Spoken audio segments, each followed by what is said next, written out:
নমস্কাৰ বন্ধু বান্ধৱীসকল আমি আজি অসম চৰকাৰৰ ফালৰ পৰা এটা অতি ভাল খবৰ লাভ কৰিছোঁ যে আমাৰ শিক্ষা বিভাগত অতি শীঘ্ৰেই হ'বলৈ গৈ আছে এক নিযুক্তি অৰ্থাৎ ডিসেম্বৰ মাহৰ ভিতৰতে আমাৰ শিক্ষা বিভাগৰ প্ৰায় 6 পৰা 7,000 শিক্ষক পদৰ বাবে বিজ্ঞাপন প্ৰকাশ কৰিব এলিমেণ্টাৰী এডুকেশ্যন ফালৰ পৰা আৰু এই সুখবৰটো আজি ঘোষণা কৰিছে মাননীয় মুখ্যমন্ত্ৰী ডাঙৰীয়াই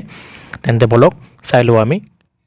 মুখ্যমন্ত্ৰী ডাঙৰীয়াই এই বিষয়ে কি কৈছিলে ঠিক সেই ধৰণে শিক্ষা বিভাগত ৰেগুলাৰ আৰু কন্ট্ৰাকচুৱেল দুইটা মিলি আজি আমি বহুখিনি পোষ্টৰ অনুমোদন দিছো প্ৰায় 6-7,000 হ'ব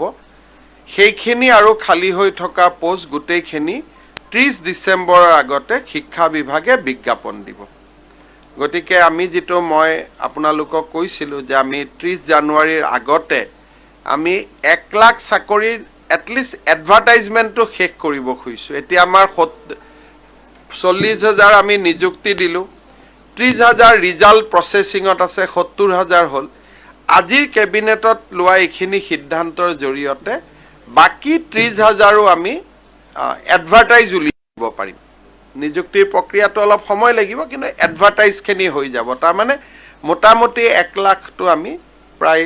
শেষ কৰিলো এডভাৰটাইজৰ কাৰণে নিযুক্তিটো সময় লাগিব বিজ্ঞাপন বা যত নতুন পোষ্ট ক্ৰিয়েট কৰিব লাগিছিল আমি ক্ৰিয়েট কৰিলো